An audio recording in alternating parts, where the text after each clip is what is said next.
Ang dami po ng aking ginger roots.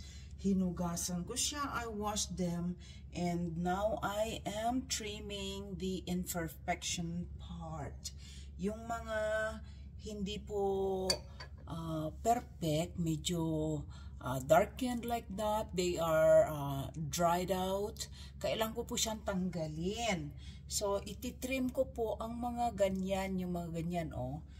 Titrim ko siya para makasigurado tayo na hindi sila bulok. Ayan. Katulad nung itong end na yan, I will actually trim that out. Yan. Tinitrim ko siya, making sure wala silang sira dyan. Ayan, oh. Yan. Sayang naman kasi. So, I am actually going to dehydrate this. I-dehydrate ko po sila. Pero bago ko sila i-dehydrate, I needed to slice them into thin slices para madali po siyang matuyo. Ayan. Pagka ito ay natuyo na, it's either na i-ano ko siya, i-grind ko siya, or hayaan ko lang siya na naka-slice na tuyo na. Ayan. So, malinis na sila, no? Konti na lang itong natitira kasi 2 boxes ang nabili. Kaya ganito. Marami. Sayang naman kung hindi ko siya i-process.